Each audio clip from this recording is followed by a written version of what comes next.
Curty naman ayaw sumagot eh.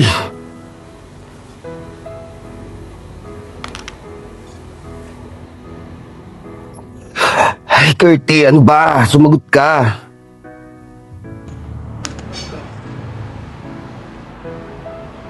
Ano ba namang Curty? Ba't ayaw mo sagutin?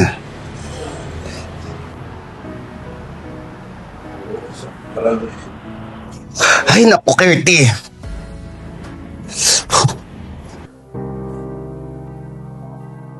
Be, hello? Hello, Curty. Buti naman tumawag ka na.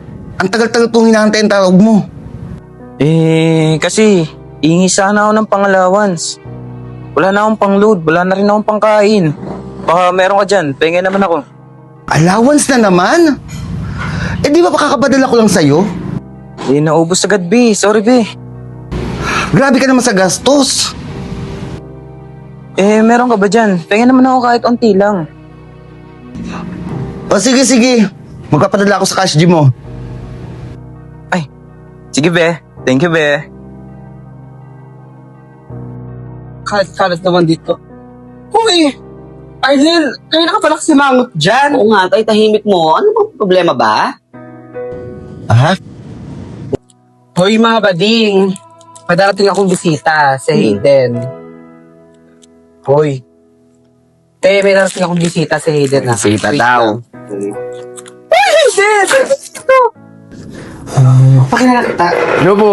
Hayden, si Tuti. Hello po. Si Arnel. Hoy, te. Si Hayden, ito na yung bisita. Hi. Hello po. Mukhang may problema ng kaibigan mo. Hindi ko namin alam dyan. Ganyan talaga yan, mayain. Introvert. Siguro. Okay lang ba ako dito? Kumain ka na ba? Oo, kumain na ako. Hindi, kumuha ulit Siya, ba... Hoy, te, kausapin mo naman si Hayden. Oo. Okay lang kami. At talaga ba? Ikaw na kayo girlfriend? Ikaw, kwento mo sa akin. Yung sa amin? Hindi ko nga alam kung ano meron talaga sa amin eh. Dapat pinag-usapan nyo para paliwanag na kayo parehas kung ano talaga kayo. Alam mo, Hayden, lagi ko naman tinatry yun eh. Kaso, siya yung ayaw makipag-usap ng seryoso. Baka hindi siya seryoso sa'yo. Kaya ganun. Di ko alam, Hayden. Naguguluhan din ako eh. Dapat maghanap ka na ng iba. Marami naman dyan eh. Bahala na.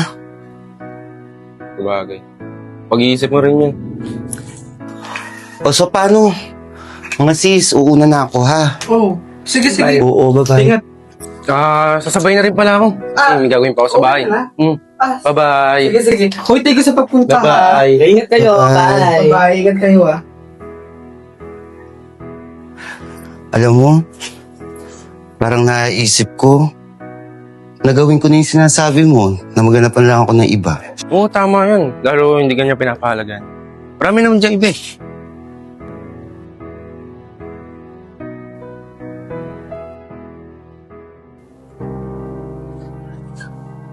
Hello, Be.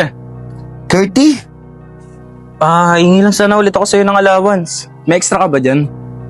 Curty, allowance na naman? Naubos na kasi. Binigay ko kay mama yung iba. Curty, kakabigay ko lang sa'yo. Sige na naman, Be. Meron ko bang extra dyan? Send mo na lang sa cash G ko. Anong cash G? Hindi. Magkita tayo ng personal. Magkita tayo sa kanto ng Kaligya.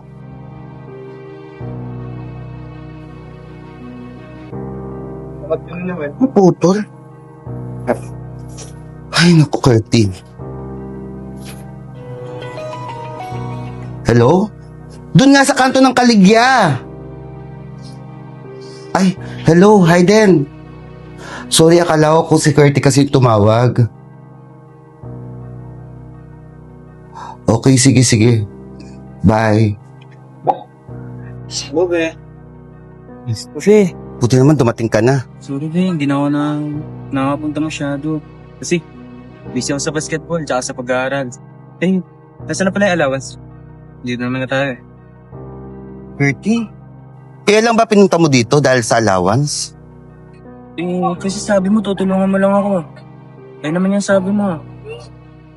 Curtis, tutulungan kita. Pero alam mo sa sarili mo, mahal kita. Mahal.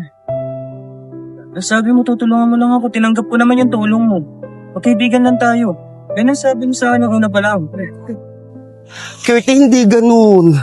Di ba sabi ko sa'yo dati, gusto kita? Pero magkaibigan lang tayo eh. Kasi yun yung unang sinabi sa akin. Curtis, hindi. Iba yung pinakikita mo sa akin. Ano yun sa'yo? Yung mga ginagawa ko, binabaliwala mo lahat? Ang iniisip mo, kaibigan lang turing ko sa'yo? Hindi ko naman binabaliwala yung mga tulong mo. Tinanggap ko nga na tinutulungan mo ko eh. Ayun lang, hanggang tulong lang tayo. Magkaibigan lang tayo. Hindi, mahal kita. Hindi naman tayo pwede doon. Curtis. Hindi ako para pumatos sa mga bakla. Alam mo yan, una pa lang. Curtis, hindi eh. Alam mo naman gustong gusto kita eh. Lahat binibigay ko, di ba? Lahat ng gamit at mga pangangailangan mo binibigay ko naman lahat sa'yo eh. Pero bakit ganun, Curtis? Hindi mo binibigay ang halaga yung binibigay ko sa'yo. Mahal na mahal kita. Tsaka na. Kasi yun naman yung turing ko sa'yo una pa lang. Arnel, ano ba yun? Huwag kang Ano ba? Huwag ka makailam dito. Pala eh, bago ko na. Sige na, alis na ako. Curtis! Arnel, narinig mo naman di ba yung sinabi niya sa'yo? Ayaw niya sa'yo. Nandito naman ako para sa'yo ah. Para sa akin, anong pinagsasabi mo, Hayden? Gusto kita, Arnel. Huwag mong bigyan ng mali siya yung mga ginagawa ko sa iyong pakikisama. Hayden, hindi kita gusto. Mahal ko si Curtis.